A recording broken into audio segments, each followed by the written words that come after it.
One of the best examples I have is Dr. Elizabeth Hammond. She ran a project, and she was in the ATP, that's changed the world. It goes beyond that, though. We talked yesterday about the tools that you use to run a successful database problem-solving exercise. And Liz's project is just a wonderful example of that.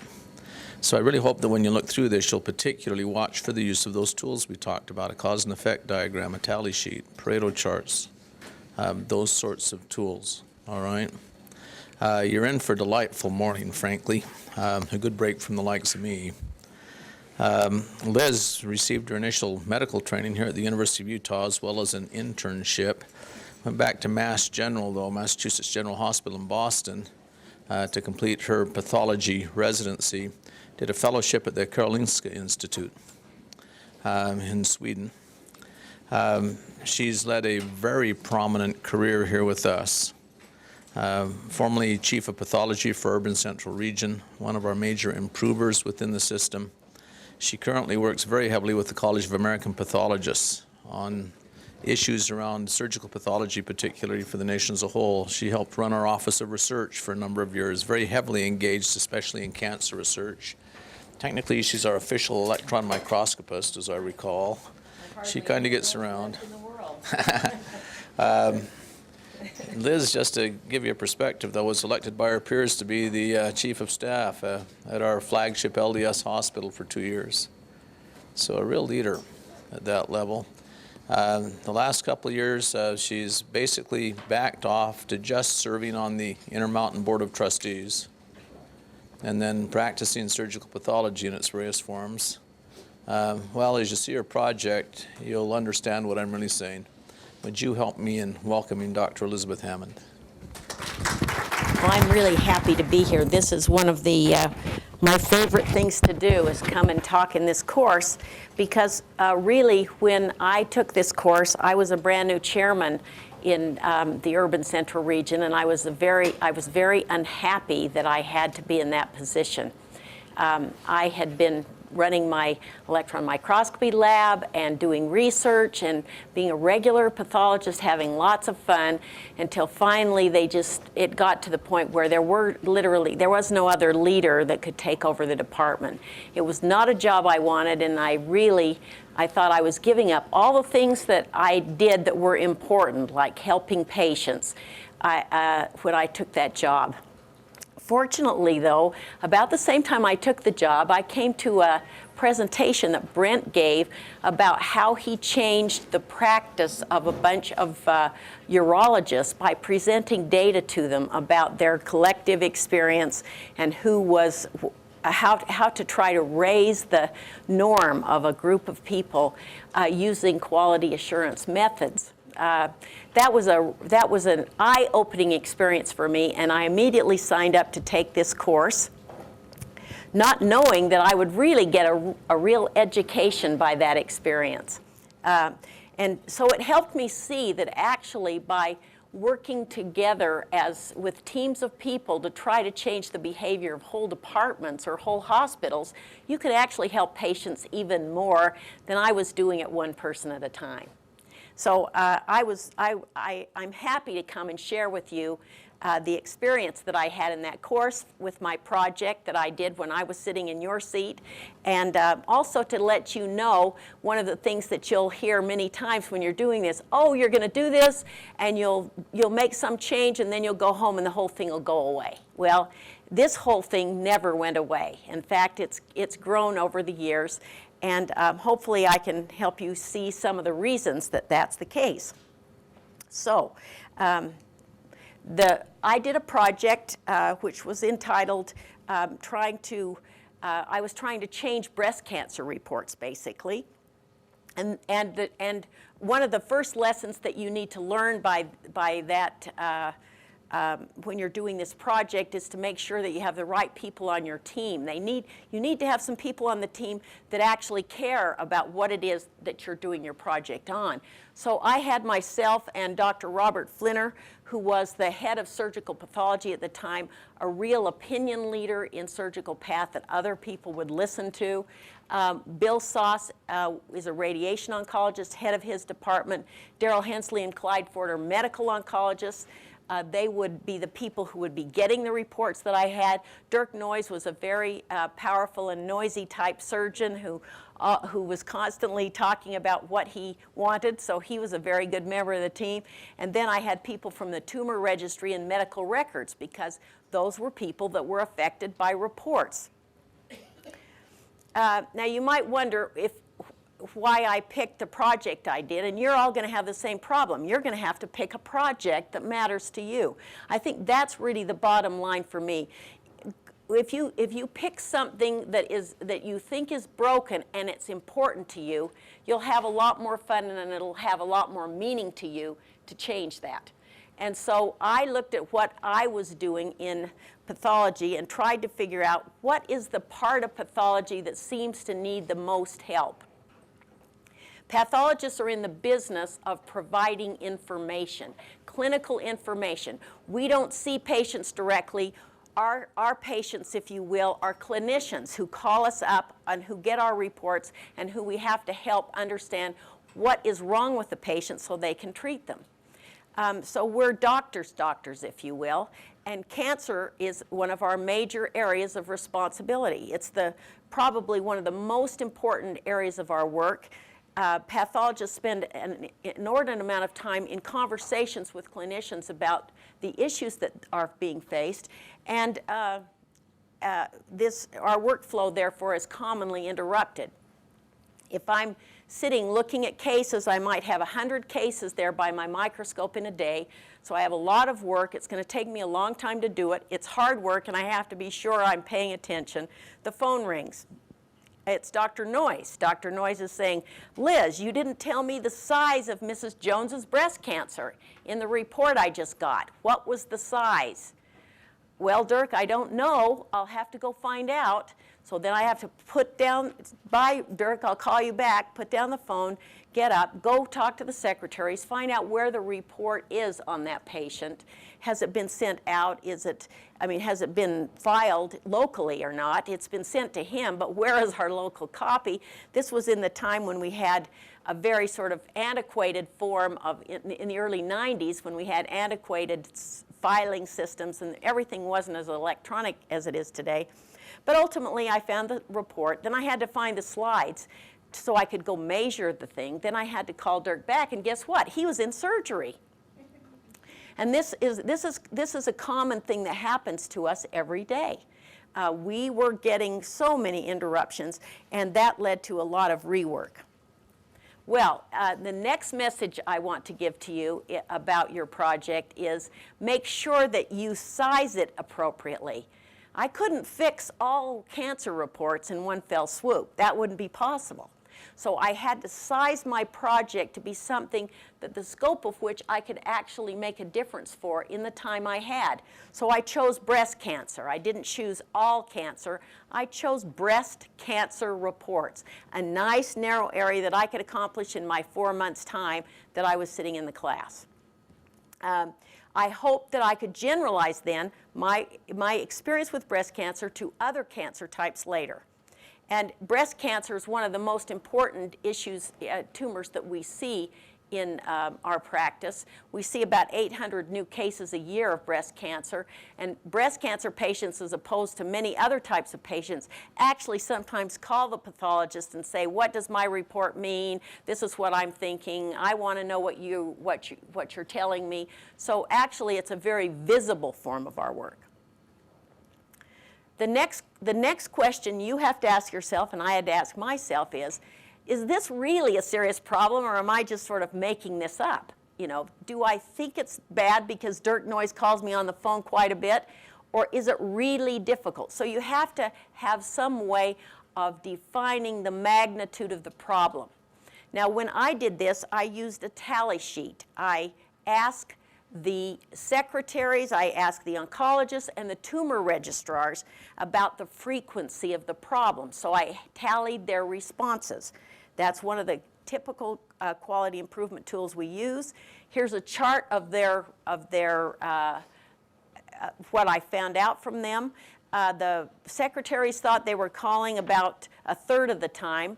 The oncologist thought they were calling a fourth of the time, but the one that really made me upset was the tumor registrars, who said they were calling 10% of the time, and this is when we were giving them a specific sheet of paper with every box checked that they needed to know.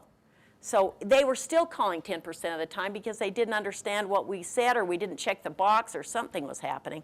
So this made me say, okay, breast cancer reports are a serious problem.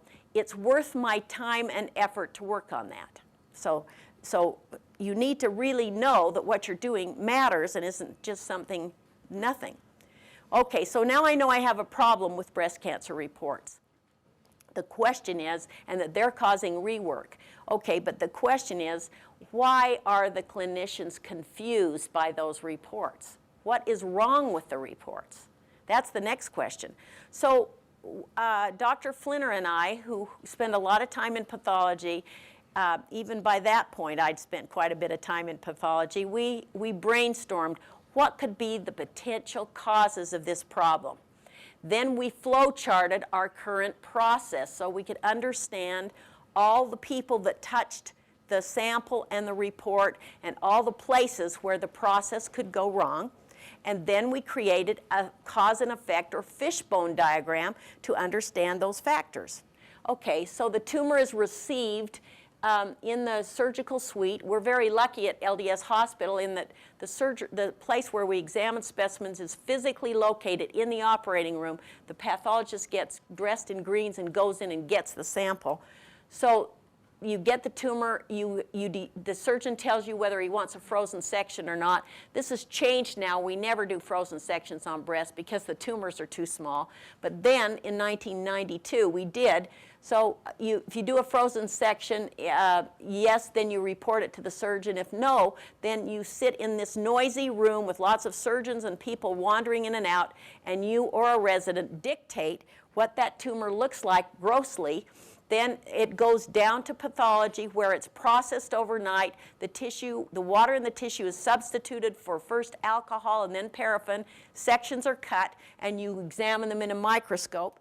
So that happens. You can see that this flow chart is only at a very high level. I didn't make a flow chart of every single step because my purpose was to just identify troubled areas in this whole process. So then we examine the report, we dictate the report, the secretary transcribes it, the pathologist reviews it. If the report is okay, then it goes to the doctor and the tumor registry. If it's not okay, it goes back to the secretary. If a resident is interposed in this process, then we can go around and around this mulberry bush several times.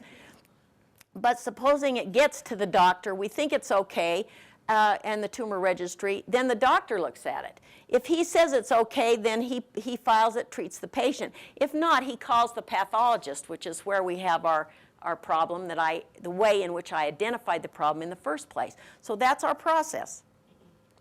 Well, if that's our process, then what are the things that would give us the outcome of a poor report? That's our outcome here. Okay, so the things that could cause that are that we could end up with a poor dictation in the first place. I told you the room where the resident is dictating the gross description of this is extremely noisy and confusing. There are a lot of people there. The resident doesn't have very much experience when he comes over to us. Often they've never seen a breast cancer resection specimen before, so they could do it wrong. They could be interrupted in the middle of it, or the noisy room could make the tape bad. So the dictation could be poor, the description could be poor. The microscopic description the next day when they get the slides could also be poor.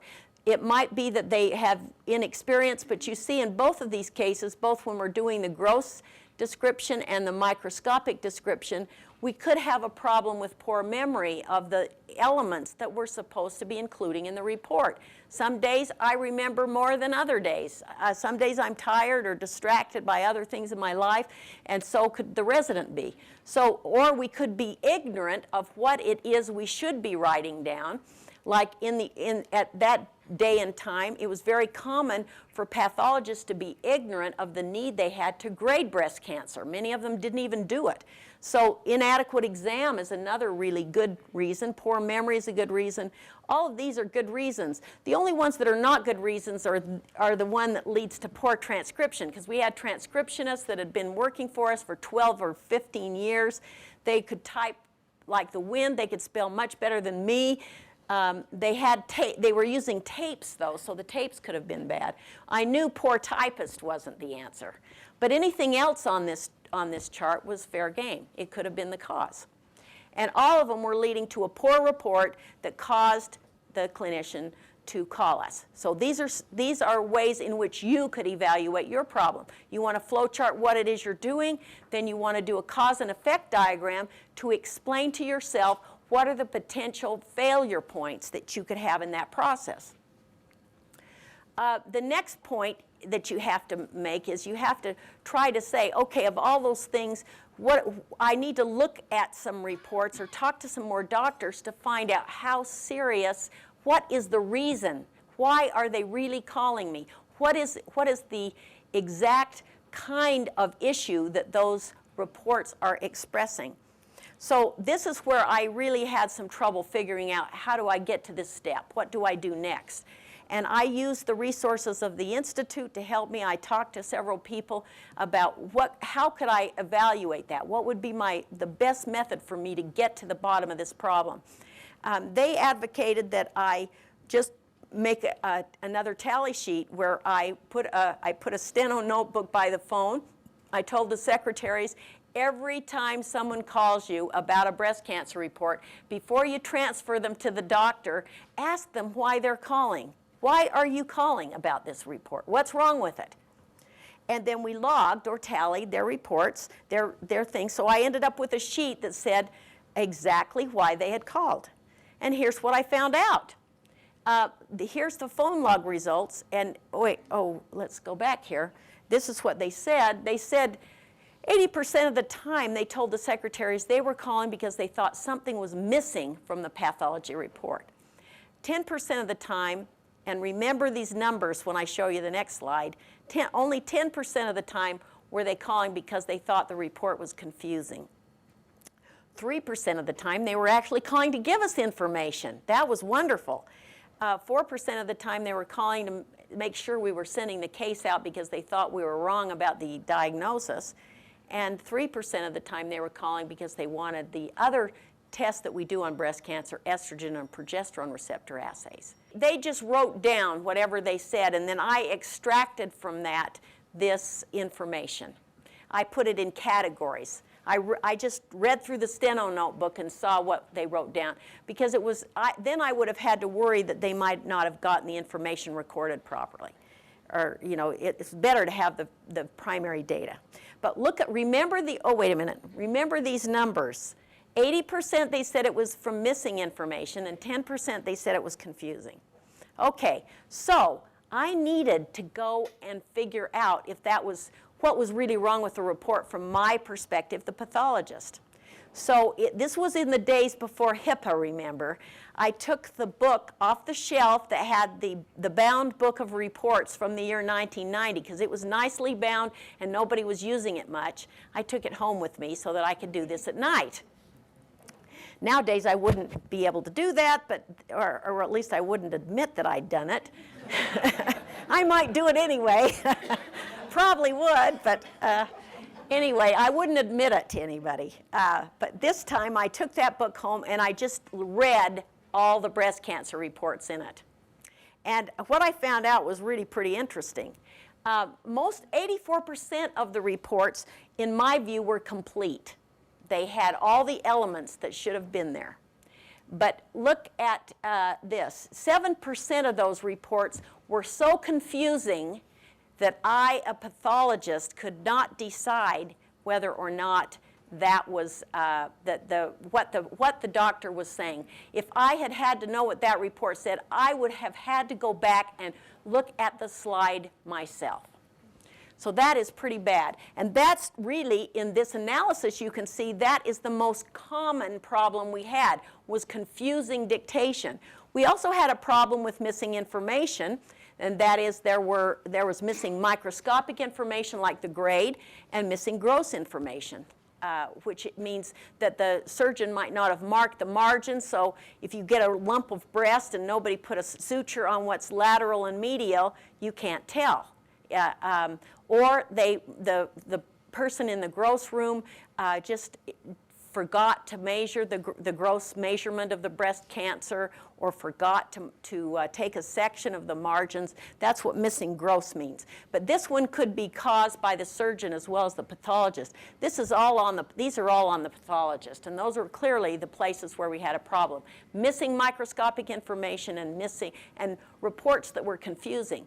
Now, remember that last slide where the people who called, most of them overwhelmingly thought, I'm calling because this report is missing something. And so I'm worried, still today thinking back on it, that a lot of people were getting reports they didn't understand, but oh well, they thought they understood it. And we were giving them confusing reports that they could misunderstand, that they could say it's one thing and not another. So it became even a more serious issue to me. At the time, I told you, the chairman of the department, and I had another experience that really made me convinced that I was on to something important. On the same exact day, I had two oncologists come to me. One, a radiation oncologist, the other, a medical oncologist, with the same report on the same patient. One of them saying, this tumor is through the wall of the bowel, Liz. I want you to confirm that for me. The other one saying, this tumor is very well circumscribed. I want you to confirm that to me. I read the report, and I could not decide who was correct, and I had to go get the slides and look at them. So I decided, okay, this is a serious problem. I need to do something about it. But then the question is, what do you do? Luckily, at the time, this was in 1992, there had come out two studies that had advocated that pathologists provide their information in a list like a summary or synoptic format. Both of these were poorly accepted by the pathologists because basically in both cases, the people who proposed these, Dr. Rosai at Washington University and Dr. Kempson at Stanford, were advocating that you include all the elements that they had put in their books of surgical pathology on that subject, which would mean that there would be a list of 2 to 3 pages long that the pathologist would have to include. Did they want to do that? No. That just sounded like too much work. But we thought the idea of a list, providing the list to the person examining the tissue and providing the list to the person looking at it, might be a good strategy. And so we thought that that would be something we would like to do. But then we made the most important decision of this whole project, which is why I believe it was successful. Instead of deciding what those elements were ourselves, we asked the clinicians who were getting the reports, what elements do you need in a report to make sure that you can treat the patient? So what do you need, what are the things in a breast cancer report you look for so you can decide how to treat the patient? We didn't decide that on our own. We asked the stakeholders. And that's why you need to have stakeholders on your team. You need to make sure that you include them in your process, because you won't develop a successful process unless you do that. Then we also asked them, how would you like that information reported so you can understand it? And they told us.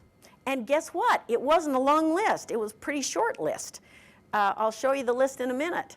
So we took those list of elements, and Dr. Flinner, who was an expert surgical pathologist, found a bunch of cases that were good examples of different forms of breast cancer. We held a teaching discussion with the pathologists only in our hospital. We started with the ones in our hospital, which was a group of about 10 people. We were the biggest hospital at the time in the area, so we had quite a few pathologists, but not all the ones in our system. and we showed them what were the fields that they were required to do. We provided them with this list, asked them to try it for 1 month, and then had a discussion with them again. So was this a complicated intervention? No. All we had to do is have this hour-long discussion with them, put the form in place, wait a month, and then see what came out. And the good part that they all liked, they were writing these long, flowery narrative descriptions about the breast cancer.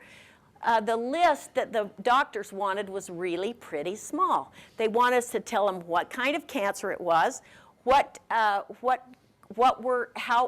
did we grade it, and they wanted us to use a specific grading scheme, which is called the Nottingham system, that is composed of these 3 elements. They wanted us to tell them the size. They wanted us to tell them about other features that might be present in that breast or in that tumor. And then they wanted us to describe about the lymph nodes. They wanted to know the total number of lymph nodes we had obtained as well as the number involved. Not just say there were 3 lymph nodes that were positive.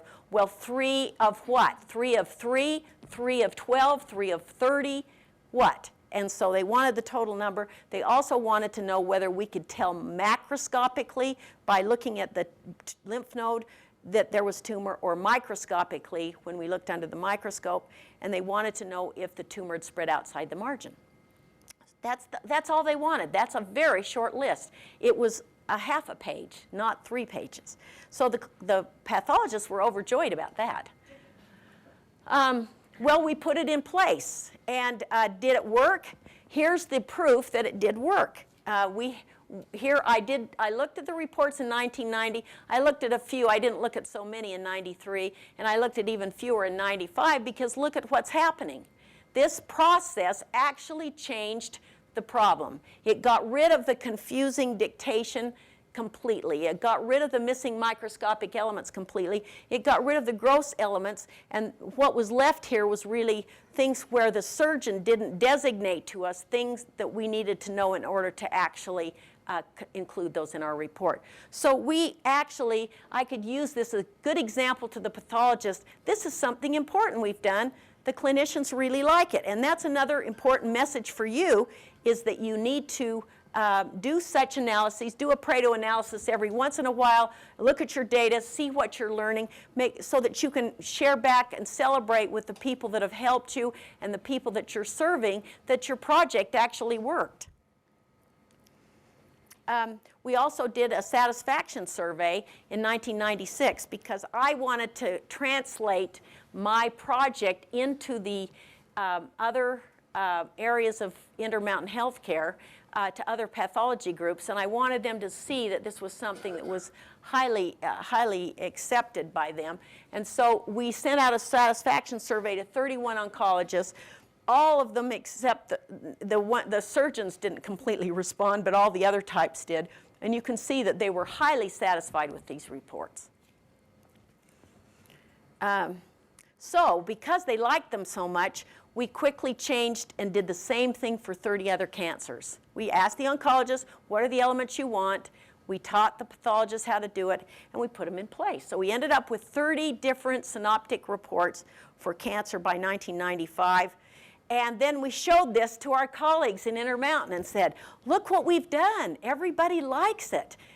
Why don't you do it too? And they said, if it ain't broken, don't fix it. You know, I am happy with what I am. I can dictate my report really fast the way it is. I like to have a beautiful report that has lovely sentences all done perfectly, no fragments, you know, no funny modifiers. A lot of them are English majors, I think, in college. Anyway, they really wouldn't do it. So this is one of the places where I had a kind of a problem that all of you will experience. Just because you do something and you're passionate about it doesn't mean anybody's going to accept that.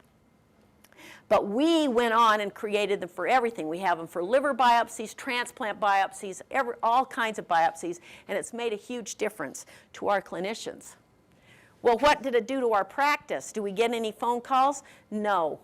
We almost never get a call about a cancer report. The clinicians like these so much that they actually write us letters and tell us how much they like them.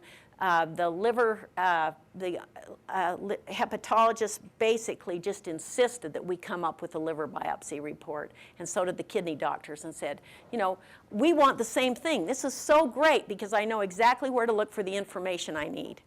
It led to simplified transcription because all they're doing is typing a list. And we were able, one of the transcriptionists quit, we didn't have to replace her. It led to less pathologist interruption, less resistance, more consistent reporting, and more oncologist satisfaction. At the same time that this was going on, I was in the College of American Pathologists Cancer Committee. The College of American Pathologists is the largest organization of pathologists. It's a professional membership organization of pathologists. And I was invited to serve on the Cancer Committee to help them create cancer protocols. This was at the time when guidelines and protocols were very common in organizations. They would convene a bunch of experts there in a room for a day, multidisciplinary, and then they would write a protocol that was about 30 pages long describing exactly how tissue should be examined. It was a very wonderful and expensive process.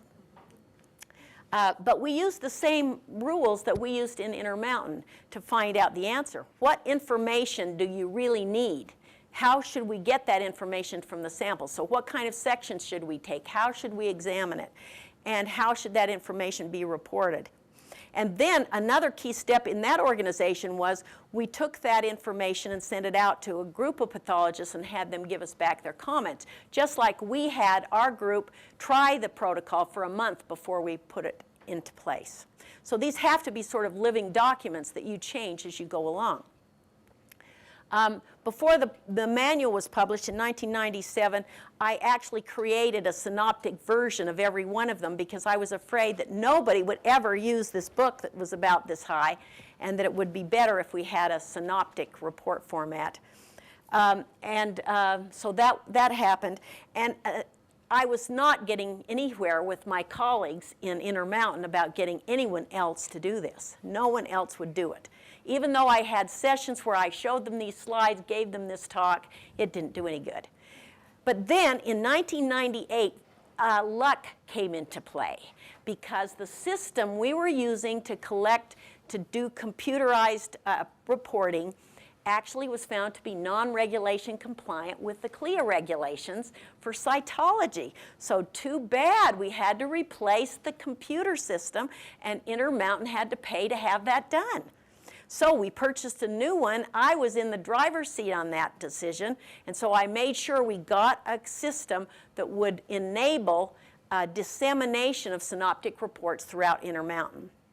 And I modified it so that it would include those. We put all of the rest of these critical elements that have been approved nationally into our reports that had the ones that our doctors wanted. It didn't cause much of a change at all. The AIS department wouldn't completely change the way that they allowed us to do reporting in their system, so I sent one of our IS people off to Microsoft Word training to learn about macros. She created macros for the tumor protocols, and we interfaced it with our system.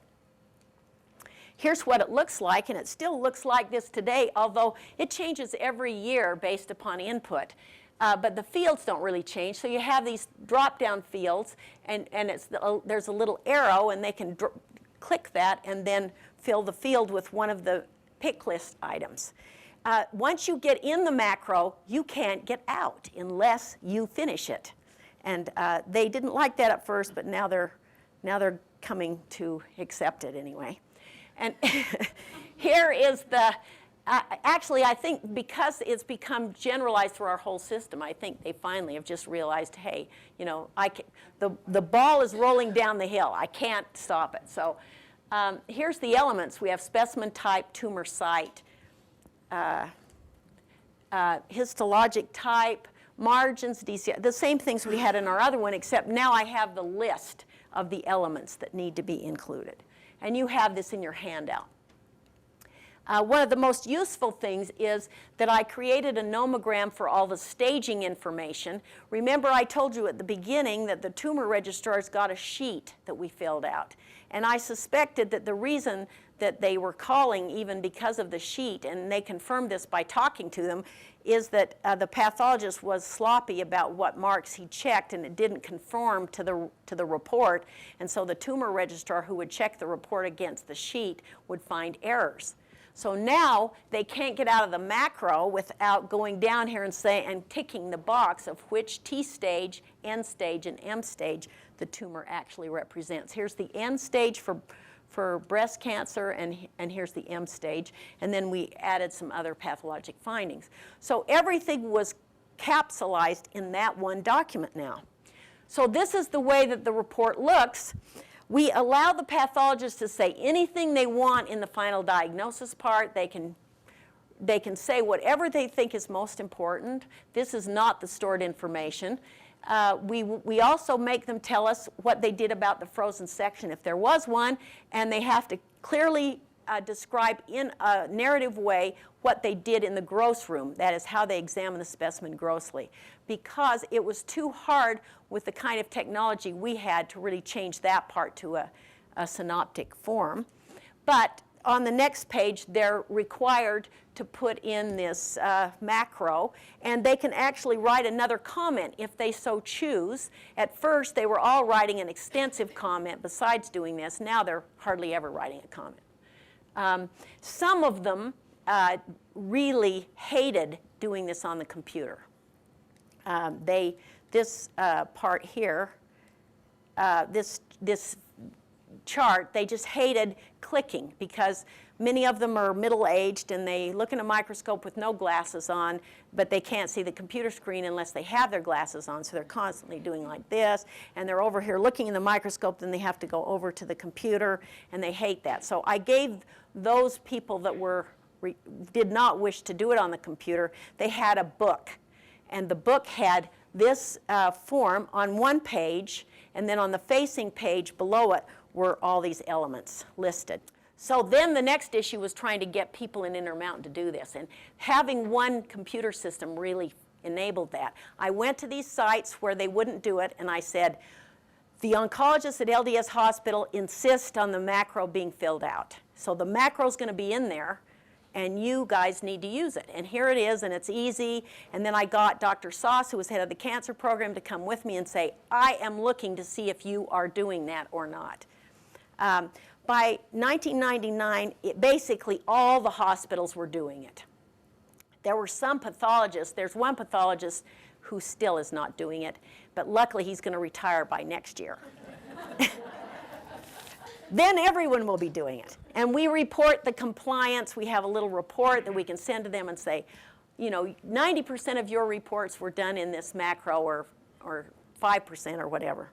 And the oncologists really helped us in that, because they went to the sites and demanded that the pathologists do it. It's much better for patient care. This also has had a national impact.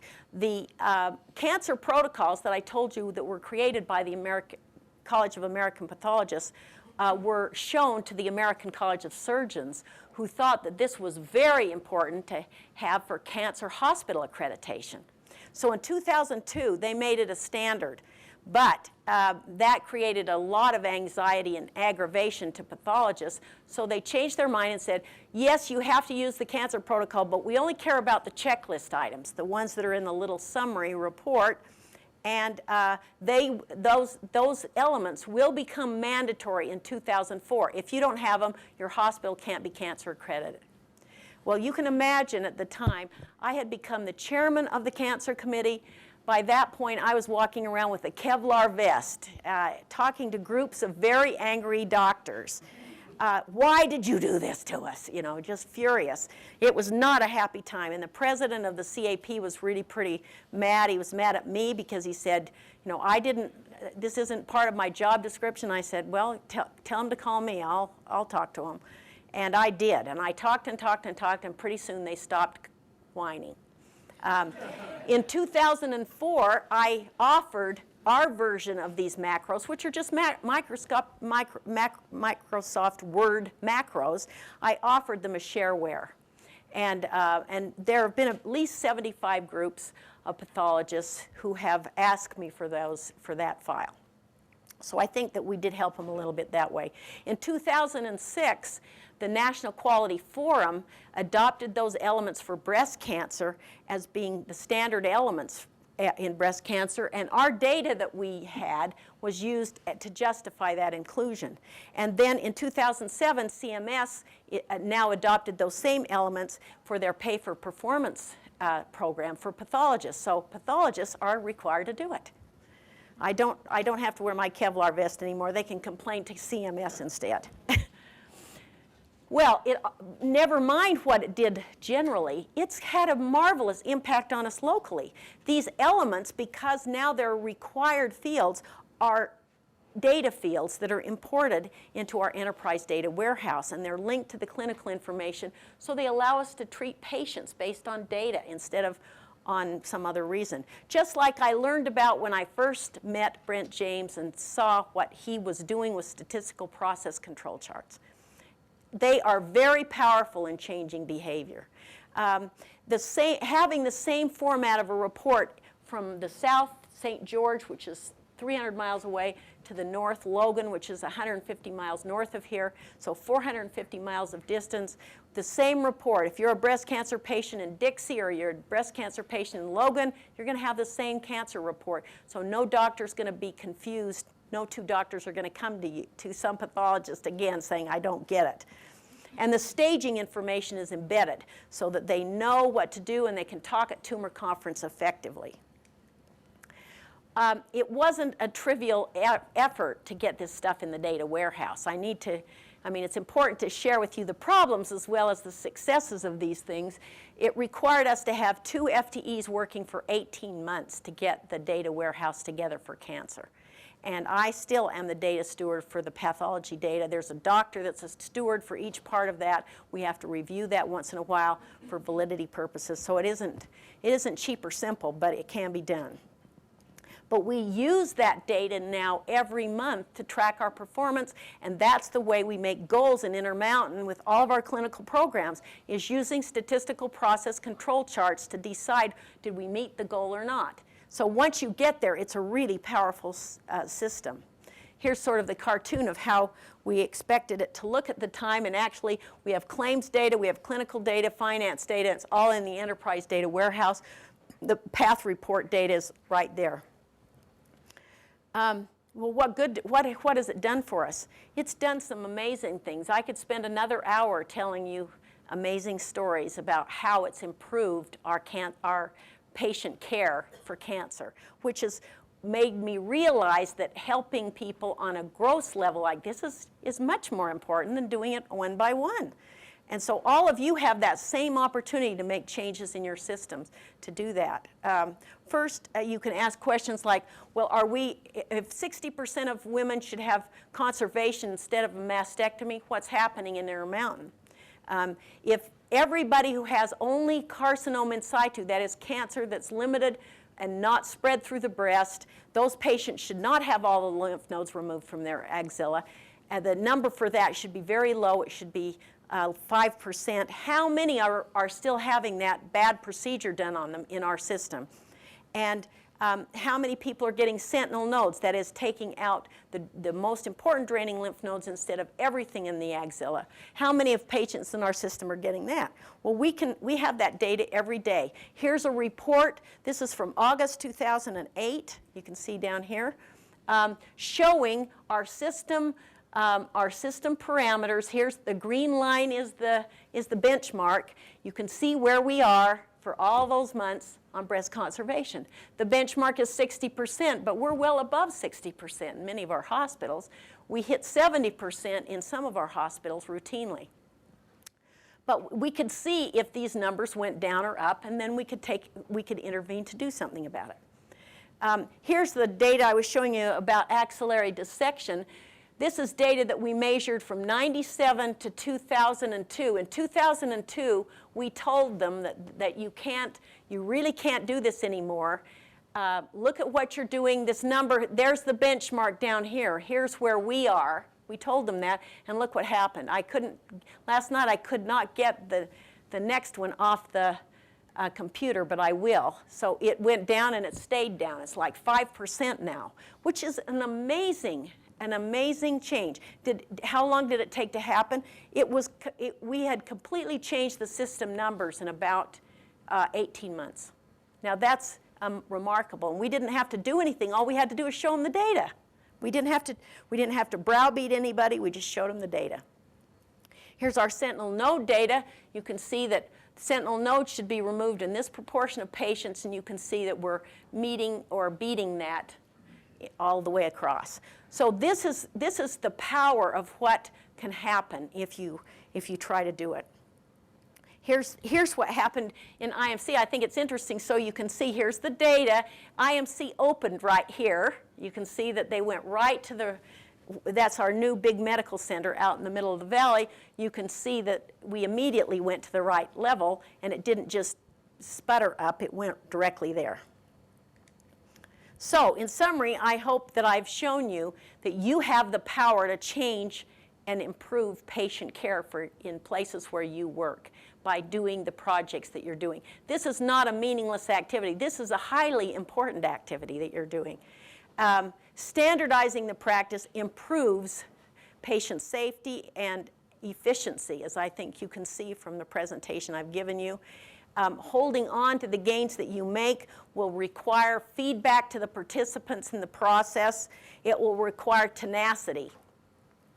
It will require flexibility because you'll have to change things as you go along, but it will also require a little bit of luck. Thank you very much.